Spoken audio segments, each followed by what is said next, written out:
Hi, I'm Lauren Lavoie, and this is a fire sculpting video entitled Translating Change. This is a topic that comes up. It comes up in everyone's life. It's not something that, you'd commonly be aware of if you weren't meditating or otherwise involved in spiritual or philosophical study. I present this as a means toward mastering or living outside of the influence, distorting as it is, of the ego, and with the understanding that, at least, in my opinion, we're not capable of developing spiritually or accessing spirituality while residing in the ego. As I've mentioned before, and I'd like to clarify, the ego is a physical reflection, yet inverted reflection of our true nature. And as a physical entity, it can gather soot. It is acted on by gravity. And this is why elevation or enlightenment's not possible while holding on to the ego, because it would actually fracture the light emanating from spirit and your own light. Because in actuality, I believe what happens is that our internal light, as it attempts to naturally shine outward, if we're adhering to the ego, to a resentment that's a kind of anger or bitterness that's supported or reinforced or justified by the ego, that light will be diffused. But most of it will be reflected back to us as it hits the inner spherical wall of the ego. It'll be inverted, our light will, as it's reflected back to us, we'll have an encounter of the ego, or what's called, supreme self-consciousness.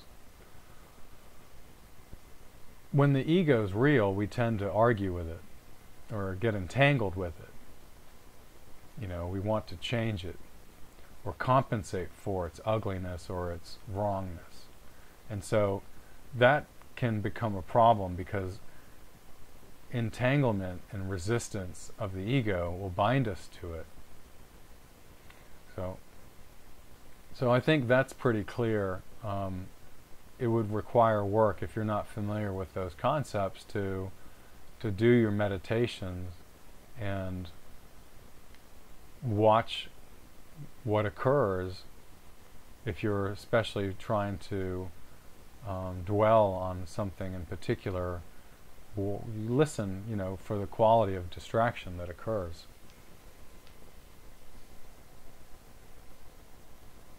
Translating change. I got into a conversation with this great guy at the gym in the sauna. We were chatting about relationship and issues that come up with us. And one of the things that he had mentioned was identity, and it got me thinking about the identity that prevents me from being my true self. Not the identity that is my true self, but the mirror or series of images, that negative or positive, that I have of my true self. Like I was explaining, I have sometimes I default into a subtle state of self-loathing, and as I'm aware of its falsehood, I'm still under its spell to a particular extent, and it's of the ego, really, and when I let it go and accept it, not try to change it, because it's something that it's unchangeable. it would be like trying to change fear by pushing it away. It's not possible. What I do with fear is I try to allow it to move through me. And simply because I don't think it's possible to change fear. I put up here the translation, because I was speaking about the ever-changing moment, and it is work, it's a lifelong process of living inside, being interconnected with the change-filledness in this reality. The ego is fairly much opposite of change-filledness. It loves sloth and stagnancy and static states and control. You can't control anything without, so long as change is, happening, control's not possible. Control is based on understanding, and understanding change is not possible. You can experience change. I'm talking about a kind of change, for all of us logical intellectuals, I'm talking about a kind of change that is changing as we're experiencing it, so moment by moment change. So translating change, we have to find out if the translation of a thing, in my opinion, translation of a thing will dictate what that thing is. So in my opinion, I don't believe that it's possible to translate change. That allows me to be free of my intellect, of my mirror mind, and experience change as long as I allow that, to go on. And there are, in my experience, there are laws that govern my experience of change or not. And so laws that,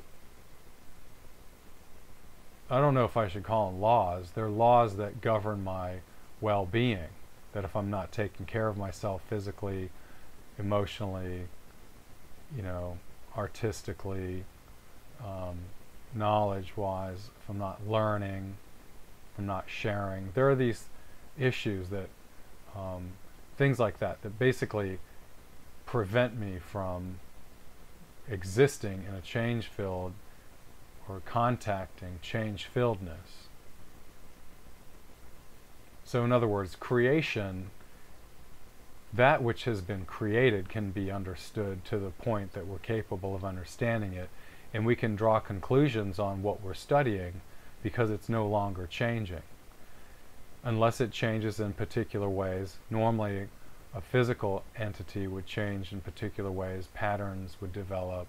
The longer you study it, the more you'd recognize that there are these patterns, there are trends in behavior. If it interacts with another chemical or another animal, there are these other changes. That's not exactly what I'm talking about.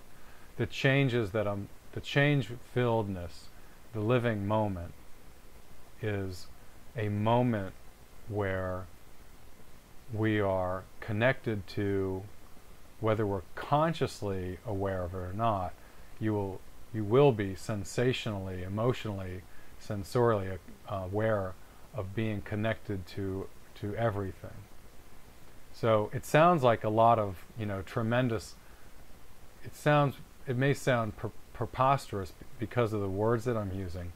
We're not saying that an individual that jumps in or experiences connectedness with all things is experiencing all things at once. That God consciousness state's not what I'm speaking about. Even so, if you're in the ocean, you're only going to be able to experience what you can feel and see, what you encounter. So of all things, simply saying to be connected to all things, or what they would say is atonement, at one-ment, to be one with all things, doesn't have much to do. It may be in the way of being aware of all things and experiencing all things at one time, but that's different. I'm not really speaking about a path to enlightenment or God consciousness. So when we say this, I go into experiencing a state of interconnectedness. I am experiencing changeness as it's occurring, what I tend to do at times is quantify what I just experienced, and that normally will lead to wanting to re-enter what I had experienced, but it's not possible. Because in other words, translating what I just experienced isn't necessarily going to be a map of how to get back to that place, because it's now a different place, because it changed. So that's the longest, probably the longest explanation when someone says, what is Zen Buddhism? But I just shared with you what Zen is. The only lacking, I think, to that would be, that's a philosophical definition. There's a physical, living definition of how to access a Zen state. And it's kind of interesting because most of the time people are engaged in the spiritual world, but they don't know it, because they were taught that the spiritual world is a world of smiles and perpetual joy and perpetual humility and an undying, constant desire to help other people. Well, it's a comical version of spirituality. Spirituality is based on being human. So spirituality wouldn't say, in order for you to become more spiritual, we're going to have you drop these specific, what we consider to be detrimental human traits. Well, those detrimental human traits, when you say that this is detrimental and irrelevant to spiritual development and place, and these traits are relevant and highly desirable to spiritual places, that form of duality is proposed over and over again by the ego. And so the ego, it's not so much to say that there's anything wrong with humanity. Humanity is wrapped up inside of spirituality. There's light in every cell and molecule of oxygen and every particle of matter in the physical realm, but that doesn't mean that we're not in a dualistic realm, or that it's not fragmented from spirituality. It has its nature. And so I'd say that, well, spirituality isn't asking us to dismantle our nature so that we might participate in spiritual consciousness or states of mind. The avenue, it's a kind of an interesting thing, because if I'm speaking about Zen, someone says, well, how do you cultivate spirituality? It's more so, the better question might be, how do you dismantle that which would inhibit you from being your true self, from allowing the true natures within you to flourish and develop?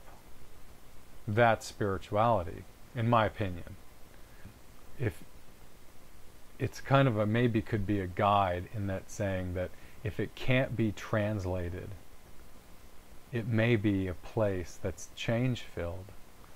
And it may be a place that's change-filled. It may be worth cultivating a set, of skills that would allow you to be in that place. Because we're really talking about living outside of illusion, which I'm just supposing that an individual that wants to build something in reality would want to build it on a foundation of real, a foundation of reality. And so we want to do this. We want to make sure that we're not building on an illusion or building for an illusion. An individual that spends years exploiting or indulging in the material world may realize that they've put too much energy in the material world and not enough energy in the spiritual world. the beautiful thing about the spiritual world is that it's a non-conditional world, so it doesn't take time to move into it. It takes letting go of that which would impede you from moving into it. And so it's never so much what, with all the words that are spoken, the words that I speak, that are probably more confusing than anything else. If an individual would sit still for 20 to 30 minutes a day, they'll progress far more quickly than trying to understand what's being said. So, and that's simply a result of learning, and in this phrase, in all the phrases that are contradictory in a sense, they're koans in a sense. Learning to